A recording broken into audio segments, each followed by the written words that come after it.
So it's time for us to go ahead and talk about an iPhone that honestly is very interesting. It started off as a very strange iPhone, an iPhone that may have not seemed like a very big update, but now this iPhone, pretty much out of nowhere since 2021 to be exact, actually ended up becoming kind of a good iPhone. It went from a weird iPhone that wasn't a big massive update to now being a pretty solid iPhone that still has one flaw, but this specific iPhone is the iPhone XS. Now, like I mentioned, in 2018 when this iPhone came out, it wasn't a big massive update or upgrade coming from the iPhone X. Body-wise, they looked almost identical.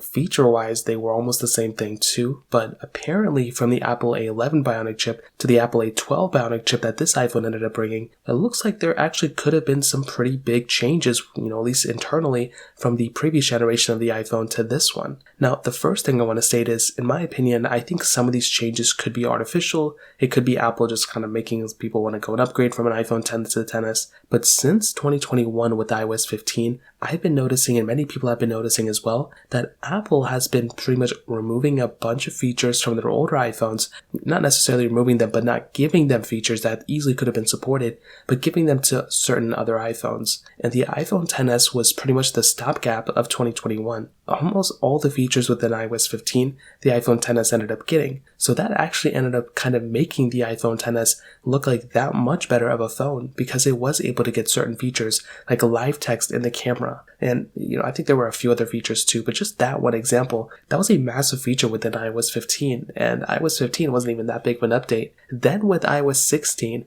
there were so many features within this version of software that the iPhone XS ended up getting that the iPhone X did not end up getting. So I made several videos, kind of complaining about the iPhone X, but now with the iPhone XS, it kind of showcases how good of a job I guess Apple did at that time, or at least how powerful the iPhone XS was at that moment. I mean, really the biggest thing I can think about the iPhone XS ended up getting is an extra gigabyte of RAM with the, 4 gigs versus 3 gigs, but I believe the iPhone SE2 got a lot of the features too, and that iPhone ended up only having 3 gigs of RAM as well. So I'm not really too sure what's going on there, but I will say from the start of this iPhone when it first came out, it didn't really seem like that big of an update. But nowadays, honestly, it is kind of looking like a pretty big update of a phone. And I will say if you own something like an iPhone X and if you ever compare it against the iPhone XS, you'll start to notice that there are tons of features that, are supported on the XS that the year older iPhone X, that in my opinion was a way bigger update at the time, actually does not get, which is very strange. So